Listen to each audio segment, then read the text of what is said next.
हम हाउसवाइफ का पहला मसला ज़िंदगी का जो है वो शौहर से शुरू होता है और आखिरी मसला शौहर पे ख़त्म होता है। हमने ख़ुद को इतना ज़्यादा परेशान कर लिया है ना कि शौहर के लिए कि मुझसे बात नहीं करते, मेरे साथ बैठते नहीं हैं, मुझे वक्त नहीं देते, मुझसे मोहब्बत नहीं करते और रिश्तों को अहमियत देते हैं, अपने माँ बाप को उठाते हैं, उनसे प्यार करते हैं, उन्हें वक्त देते हैं, उन्हें खर्चे उन पर खर्च करते हैं, मुझ पर खर्च नहीं करते। हम सब औरतों की तकरीबन यही शिकायतें होती हैं और इन्हीं शिकायतों ने जो है ना हमारी रिलेशनशिप को हमारे शौहर के साथ बिल्कुल तबाह बर्बाद कर दिया है। बिस्मिल्लाहिर्रहमानिर्रहीम, अस्सलाम वालेकुम वरहमतुल्लाह। कैसी है मेरी प्यारी सी यूट्यूब फैमिली? उम्मीद करते हैं सब ठीक होंगे, खुश होंगे, अल्लाह का जिक्र शुक्र करते ज़िंदगी को गुजार रहे होंगे। तो जनाब ये था मेरा खूबसूरत सा आज का ब्लॉग शुरुआत, जो कि शामी कबाब के मसाले से हुई। मैंने सारे इंग्रेडिएंट्स डाल के चढ़ा दिया था। उसके बाद जब वो शाम को गल गए थे उन्हें मैंने अच्छे से पतीले में ही कूट लिया था और शामी कबाब की टिक्कियाँ बना के अंडा लगा के फ्राई कर ली थी। और जनाब इधर मैं बना रही थी बहुत ही ज़बरदस्ती रसमलाई, क्योंकि ईद का मौसम था और बच्चों की लास्ट छुट्टी थी, सुबह बच्चों ने स्कूल जाना था। तो मैंने कहा चले बच्चों को क्यों ना एक छोटी सी खुशी दे दी जाए इस सूरत में कि बाहर से अगर हम रसमलाई मंगाएंगे तो 1000-1200 रुपये की दर्जन पड़ेगी, तो क्यों ना घर में एक अपने एक्सपेंसिव को कंट्रोल करते हुए कम बजट में ज़बरदस्ती जो है ना वो रसमलाई बनाई जाए और इन्जॉय की जाए। पहले तो आपको रेसिपी बता देती हूँ, उसके बाद जो है ना हम आएंगे अपने टॉपिक की तरफ, जो ज़बरदस्त हमारा टॉपिक है मियाँ बीवी का, उसको भी डिस्कस करूँगी और आप लोगों को ऐसी चीज़ें बताऊँगी, ऐसी आदतें, ऐसी ट्रिक्स बताऊँगी जो अपने रिश्ते में आप लगाएंगे, यकीन करें आपका रिश्ता खूबसूरत हो जाएगा। तो चलिए पहले रेसिपी बता लेती हूँ उन प्यारी बहनों के लिए जो आके रेसिपी मांग रही होती हैं कमेंट में। अच्छा, पहले तो मैंने चीनी को आपने देखा होगा कैरमलाइज़ कर लिया, बिल्कुल हल्का सा किया, बहुत ज़्यादा नहीं किया वरना दूध का कलर बहुत डार्क हो जाता है। इसके बाद मैंने इसके अंदर जो है ना तकरीबन 1 किलो दूध जो है ना वो डाल लिया। नॉर्मली इतनी फजूल खर्ची मैं नहीं करती, लेकिन ये ईद का मौसम था तो मैंने कहा चलें अच्छी चीज़ें होनी चाहिए, क्योंकि हम बाहर जाके होटलिंग तो कर नहीं रहे, तो घर में थोड़ा बहुत बच्चों को अच्छा जो है ना सर्व कर दिया जाए। तो बस चीनी में मैंने कैरमलाइज़ करके दूध डाल दिया। उसके बाद मैंने इलायची का पाउडर इसमें डाल के इसको छोड़ दिया। फिर उसके बाद इसमें मैंने बादाम पिस्ते जो है ना क्रश करके डाल दिए। पहले कभी भी कच्चे दूध में आपने बादाम पिस्ते नहीं डालें, क्योंकि हमेशा पिस्ते में कोई ना कोई सॉल्ट की जो है ना किस्म ऐड होती है, उससे आपका दूध फट जाता है। तो आपने क्या करना है, पहले दूध को उबाल लेना है, उसके बाद बादाम पिस्ते डाल देने हैं, थोड़ा सा ज़ाफ़रान डाल दें आप इसके अंदर, तो आपका जो है ना बहुत ज़बरदस्त दूध जो है तैयार हो जाएगा। इसको हल्की आंच पे रख दें और उसके बाद आप आ जाएँ रसमलाई के डो की तरफ, जो किस तरीके से बनेगा वो आपके साथ शेयर करूँगी मैं जी। तो मैंने पहले लिया था 1 कप मिल्क पाउडर, उसके अंदर मैंने डाली थी 1 चम्मच मैदा की, उसके अंदर मैंने 1 छोटी सी टीस्पून जो है ना वो मैंने डाली थी इलायची पाउडर। ये तीनों चीज़ सूखे इंग्रेडिएंट्स मिला के ना मैंने इनको मतलब मिक्स हाथ से कर लिया। उसके बाद मैंने इसमें 1 चम्मच घी का ऐड किया है, 1 अंडा ऐड किया है, इसे अच्छे से मिक्स कर लिया। उसके बाद 1 चम्मच दूध का मैंने इसमें नॉर्मल टेम्परेचर का डाला है और फिर से अच्छे से मिक्स करके इसका डो बना लिया। तो चलिए ये थी छोटी सी रेसिपी, बाकी सारा प्रोसेस जो है ना आप वीडियो में देखेंगे। आते हैं अपने खूबसूरत से टॉपिक की तरफ। मियाँ बीवी का जो रिश्ता होता है ना वो अल्लाह ताला ने दुनिया का पहला रिश्ता क्या था, मियाँ बीवी का रिश्ता था।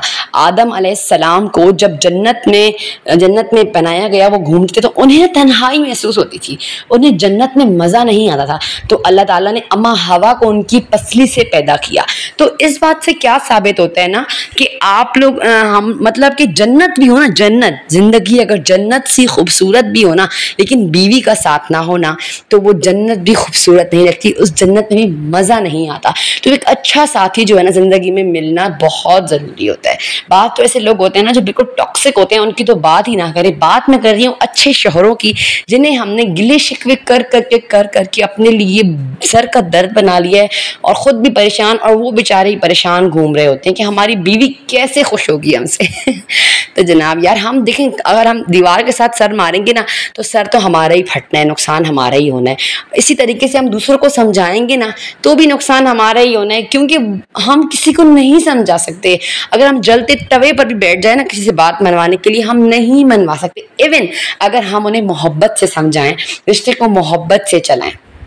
हम बीवियाँ क्या करती हैं कि सुबह उठते ही ये नहीं कि पहले शौहर से चाय पूछें, उन्हें इस्त्री हुआ साफ सूट दें, उन्हें एक मतलब वार्म वेलकम दें जब वो आएँ काम से। हम बजाय इसके उल्टा उन पे पड़ जाते हैं, आज तो ये हुआ, आज तो वो हुआ, आपकी अम्मा ने ये कह दिया, आज मुझे लेके जाओ शॉपिंग करने।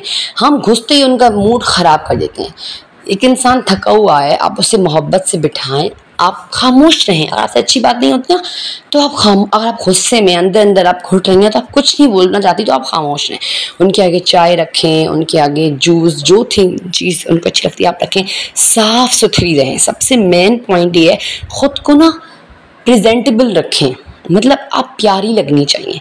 साफ़ सुथरी चुटिया बनाई हुई है, आगे प्यारे से 2 बफ बना लिए या ब्रेड्स बना ली खूबसूरत सी। अगर आप कह रही मैं बड़ी उम्र की हूँ भाई तो क्या हो गया, आप खुद को थोड़ा मतलब प्रेजेंटेबल बनाएं। हाँ, मुंह पे साफ़ सुथरी क्रीम लगा ली, आंखों में थोड़ा बहुत काजल लगा लिया। अल्लाह ताला ने औरत की खूबसूरती इन छोटी छोटी चीज़ों में रखी है अगर आप समझें तो। और उसके बाद अल्लाह ने जो औरत को एक खूबसूरत पावर दी है ना, वो ज़बान है। कहते हैं ना, ज़बान का इस्तेमाल जो है ना वो इंसान को अर्श से फर्श पे बिठाता है और फर्श से अर्श पर तक भी पहुंच जाता है। तो आपने जो है ना ज़बान को कंट्रोल करना है अपनी। अगर आपको ज़बान चलानी है तो मोहब्बत से चलाएं। मैं शर्त से कह सकती हूँ, यकीन से नहीं पर शर्त से कह सकती हूँ कि जो औरतें जो है ना अपने रिश्ते को तबाह कर चुकी हैं, या जो औरतें जिनके शौहर उन्हें मारते पीटते हैं, मैं कहती हूँ कि अगर औरत, वो सिर्फ ज़बान की वजह से होता है। जो औरतें ज़्यादा ज़बान चलाती हैं ना अपने शौहरों के साथ, खासकर झगड़े के दौरान, तो फिर वो मार खाती हैं, क्योंकि मर्द का दिमाग जो होता है ना वो गर्म होता है। उससे क्या होता है कि उनके घर, जिंदगियाँ फिर औरत अपनी ज़िद से तबाह कर देती है। तो आप इस नौबत तक अपने घर को या रिश्ते को जाने ही ना दें। अगर आपके शौहर गुस्से में कोई बात कर भी देते हैं तो आपका जवाब देना ज़रूरी नहीं है, आप खामोश हो जाएं, एक लंबी सांस भरें और चुप कर जाएं। यकीन करें कुछ टाइम बाद वो बंदा आपके पास आके बैठेगा और आपसे सॉरी कहेगा। अगर सॉरी नहीं भी करेगा तो आपसे अच्छा रवैया करके अपने गलत रवैये का इजाला करेगा। तो ये जो ज़बान है ना, ये आपको आबाद भी कर रही है और ये आपको तबाह भी कर रही है। अच्छा, हमारा क्या होता है ना कि बाज़ माएँ तो बहुत खूबसूरत आदत की होती हैं, अपनी बेटियों की शादियाँ करती हैं तो उन्हें समझाती हैं कि बेटा तुमने इस तरीके से चलना है, अच्छे से जो है ना अपने रिश्तों को लेकर चलना है, मीठी ज़बान का। देखिए, बाज़ लोग कहते हैं ना कि ये मीठी छुरी है, आप उसे खुद गौर करें कि जो मीठी छुरी होती है ना, उसके रिश्ते सारे उसके हक में होते हैं। उसके घर में हर टाइम रिश्तों का हुजूम लगा रहता है, वो खुश होती है अपनी ज़िंदगी में, जिससे कि हम जल जल कह रहे थे कि ये मीठी छुरी है, ये मेसनी है। तो यार मैं आपको कहूँ एक बात, आप भी मीठी छुरी बन जाएं, मेसनी बन जाएं, आपकी ज़िंदगी में खुशियाँ लौट आएंगी। हम लोग जो है ना बहुत ज़्यादा ओवर कॉन्फिडेंट बनते हैं और हम जो है ना ऐसी बातें मुंह से कर जाते हैं जो अगलों को बुरी लग जाती हैं, तो हमारे रिश्ते उधर ही ख़राब होने शुरू हो जाते हैं। तो आप कोशिश करें कि आप जो है ना अपने रिश्तों को समेटें, मीठी छुरी बन जाएं। कुछ दिन आप ये आदत अपनाएंगी ना तो आपको बुरा भी लगेगा, थोड़ा ज़ोर भी लगेगा, थोड़ी आप परेशान भी होंगी, आपको हिजाबी और मेकर पर गुस्सा भी आएगा कि ये कैसी कैसी बातें हमें समझा रही है।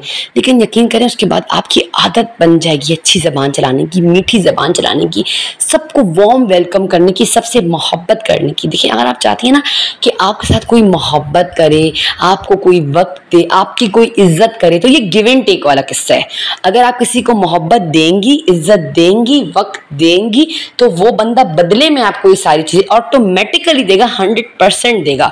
अगर आप नहीं देंगी उस बंदे को इज्जत, आप एक बंदा घर में घुस रहा है, आप उसे जलील कर रही हैं, या फिर आपके बच्चे हैं आप उन्हें मार पीट रही हैं, गुस्सा कर रही हैं, अपने ससुराल का तब जो है सारा बच्चों को मार पीट के निकाल रही हैं, तो उससे क्या होगा? उससे वो बच्चे आपसे बदगुमान हो जाएंगे, आपका शौहर आपसे बदगुमान हो जाएगा। ससुराल वाले से आप बुरा रवैया कर रही हैं तो वो कहाँ से आपसे अच्छा रवैया करेंगे? मैं कहती हूँ मल्टीपल होके वो आपके साथ आपको तंग करेंगे, परेशान करेंगे। तो आप कोशिश करें कि मीठी छुरी बन जाएं। जो मीठी छुरी आपको बुरी लगती है, मेसनी लगती है, आप उसी के रास्ते पे चलना शुरू हो जाएं। आपकी ज़िंदगी बाहर आ जाएगी, आपकी ज़िंदगी में आपकी ज़िंदगी खूबसूरत बन जाएगी, हर रिश्ता आपका गुलाम हो जाएगा। मैं शर्त से कहती हूँ आपको, हर रिश्ता आपसे मोहब्बत करेगा। फिर आपके पास आपको वक्त ही वक्त वो दे रहे होंगे, मोहब्बत ही मोहब्बत आपको दे रहे होंगे, आपकी इज्जत होगी माशरे में। जो बंदा आपको बुरा भी लगता है ना, किसी महफिल में आप मिलती हैं तो अस्सलाम वालेकुम खूबसूरत सा करके उनका हाल चाल पूछ के साइड पे हो जाएं, वो बंदा खुद ही सोचेगा यार इस बंदे के बारे में कितना कुछ सुना है, ये तो मुझसे बड़ी मोहब्बत से मिली, बहुत अच्छे से रवैया से मदद किया। तो बस सारी गेम किसकी है? सारी गेम ज़बान की है। आप देख रहे होंगे साथ साथ आपको रेसिपी बताती चलूँ कि ये रसमलाई जो है ना, मैंने जो शेप दिया था, अब जाहिर है हम कोई वो तो है नहीं मिठाई बनाने वाले कारीगर, घर की हाउस वाइफ हैं, कुछ अच्छा भी बनता है, कुछ थोड़ा बहुत वो भी हो जाता है। तो रसमलाई तो बहुत ज़बरदस्त बनी थी।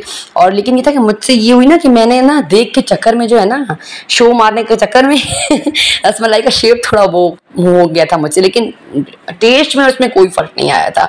तो इस आप कोशिश करें आप खुले पेंदे वाली कढ़ाई या एक खुले पैन में बनाएं, और फिर आप देखें बहुत ज़बरदस्त जो है ना आपकी रसमलाई बनेगी। और ये बहुत ज़बरदस्त बनी थी। मैंने पहले एक बार इसको पलटा लिया हल्के से लाइट हाथों के साथ, देखें आप, मैंने स्पैचुला यूज़ किया है। उसके बाद जो है ना मैंने इसको ढक के हल्की आंच पे पकने के लिए 5 मिनट की छोड़ दिया। उसके बाद मैंने खुद चूल्हा बंद कर दिया, ढक्कन नहीं पड़ा हुआ था उसके अंदर, ताकि वो जो है ना अपनी हीट में ही पड़ी रहे। जो इंग्रेडिएंट जिस मिकदार से बताया ना, उसी में अगर इस्तेमाल करेंगे ना आप, वही मिकदार रखेंगे करना, आपकी रसमलाई बहुत आउटस्टैंडिंग बनेगी। उसके बाद जब वो थोड़ा रूम टेम्परेचर पे आ गया तो मैंने इससे ढक्कन हटाया और मैंने इसे डायरेक्ट फ्रीज़र में डाल दिया, क्योंकि जो है ना लाइट इतनी जाती है फ्रिज में तो इतनी जल्दी बन नहीं सकता। अगर आपके पास टाइम है, सुबह बना रही हैं आपको रात को खानी, तो आप फ्रिज में रखें, रात तक वो नॉर्मल ठंडी या हो जाएगी। तो बहुत ज़बरदस्ती रसमलाई बन गई थी। साथ साथ मैंने धनिया पुदीना कुतर लिया था अपने शामी कबाब के मसाले के लिए, और साथ देखें ये रेशे वाला ज़बरदस्त और लजीज सा गोश्त भी तैयार था। यार मैं बिल्कुल जो है ना भूल गई थी इसको मैं शूट करना। सिर्फ इतना करना है, आपने गोश्त लेना है 1 किलो, उसके अंदर 1 पाव दही, 1 पैकेट तंदूरी मसाले का, 1 चम्मच नमक, 1 चम्मच मीट टेंडराइज़र, 2 चम्मच अदरक लहसुन, 2 चम्मच पपीता डाल के आपने 1 गिलास पानी डाल के कुकर को चढ़ा दिया। उसके बाद ये जो गोश्त आपने देखा है ना, ऑयल भी डाल देना है आपने, तो ये गोश्त तैयार हो जाएगा। आपने पानी साथ सुखा के थोड़ा ऑयल डाल के इसको भून के कोयले का धुआं दे दिया। ये रेशे मैं कहती हूँ बारबेक्यू भी बीट कर रहे हैं। मैंने शामी कबाब भी बनाए थे, लेकिन यकीन करें ये रेशे फिर भी शामी कबाब से भी ज़्यादा मज़े के लग रहे थे। तो आप अगर ज़्यादा मेहनत नहीं करना चाहते शामी कबाब वगैरह में, तो आप आराम से ये रेशे बना सकती हैं। पूरा का पूरा फ्रीजर चाहे गोश्त का भरा हुआ है ना, आप सिर्फ रेशे बनाए खाएंगी ना, आपको ज़िंदगी का मज़ा ना आए तो पैसे वापस। और ना मैंने ले लिया था पराठा बच्चों के लिए बना, क्योंकि बच्चों की फरमाइश थी, सुबह उन्होंने स्कूल जाना था, तो मैंने कहा कि चलें, मैंने बच्चों के लंच में एक पराठा और रेशे रात रख दिया। अच्छा आप लोग देख रहे होंगे कि लंच रात से बना के रख रही हूँ। हाँ, सुबह मेरे साथ बहुत ज़्यादा इशू है ब्लड प्रेशर लो का। जब मैं सुबह उठती हूँ ना और मैं ज़मीन पर कदम रखती हूँ, तो मेरे सर की जो दर्द की वो एक लहर होती है ना सर में, वो मुझे उठने नहीं देती। तो अक्सर मेरा ऐसा, ज़्यादातर मेरा ऐसा ही होता है कि मैं सुबह 7 बजे तक, बच्चे सुबह 6:30-7 बजे उठ के स्कूल जा रहे होते हैं, मुझे बहुत ज़्यादा होता है। तो मैं इतना करती हूँ, उठती हूँ, बेटी के बाल बनाती हूँ, उन्हें ड्रेसअप करती हूँ, उन्हें थोड़ा बहुत नाश्ते, बच्चे इतना कर नहीं रहे होते, ब्रेड पे चॉकलेट वगैरह आके दे दी, खा लिया, और लंच उनका बना हुआ पड़ा होता है। तो अल्हम्दुलिल्लाह मेरे बच्चे बहुत शुक्रगुजार हैं, वो ठंडा खाना भी बहुत आराम से सुकून से अल्लाह का शुक्र अदा करके खा लेते हैं। तो बस जनाब यार यही छोटी छोटी आदतें होती हैं जो हम अपने अंदर, अपने बच्चों के अंदर शुरू से ही डेवलप करते हैं ना, तो हमारी ज़िंदगी थोड़ी आसान हो जाती है। तो बस मैंने आप लोग को बस ये समझा दिया ना कि आज के बाद आपने अपनी ज़बान को अपने कंट्रोल में रखना है। तारिक जमील साहब का आपने वो किस्सा सुना होगा ना, एक औरत आई हमारे पास गिरे शिकवे कर रही थी, मेरे शौहर ऐसे, मेरी सास ऐसी वैसे। तो कहते हैं हमें तावीज़ दिया, हमने कहा तुम दांत में दबा लेना, तो जदों तेरी सस तेरे नाल लड़ेगी ना, तो पत तो ये दबा लेना है, तो बस फिर ये उसने औरत ने ऐसे ही किया। मैं तारिक जमील साहब का बयान सुनी थी, वो बहुत मज़े से पंजाबी में बता रहे थे। तो ना उस औरत ने दबा लिया। कुछ दिनों बाद वो आई, वो कहती है मेरी सास ही बहुत अच्छी है, मेरे शौहर ही मुझसे बहुत अच्छे हो गए, सब मुझसे मोहब्बत करते हैं, मुझे ज़िंदगी बदल गई। तारिक जमील साहब हंसे थे, देखा मैंने कैसा इसको समझाया। तो बस यार सारी जो गेम है ना वो ज़बान से शुरू है और ज़बान पे ख़त्म है। तो बस अगर आपने ज़बान पे कंट्रोल हासिल कर लिया ना, आपने हर रिश्ता हासिल कर लिया, आपने मोहब्बत हासिल कर ली, आपने इज़्ज़त हासिल कर ली, आपने वक्त हासिल कर दिया, आपने अटेंशन हासिल कर ली जो आप रिश्तों से चाहती हैं और आपको मिल नहीं रही होती, वो कदर जो आप रिश्तों से चाहती हैं पर आपको मिल नहीं रही होती है। और आज से अपनी ज़बान को कंट्रोल करिए ना, believe me all thing is your hand. तो हर चीज़ आपके हाथों में होगी। चले नमाज़ पढ़ें, कुरान पढ़ें, अल्लाह का जिक्र करें, शुक्र करें, शुक्र करते करते ज़िंदगी को गुजार लें। अस्सलामु अलैकुम व रहमतुल्लाह।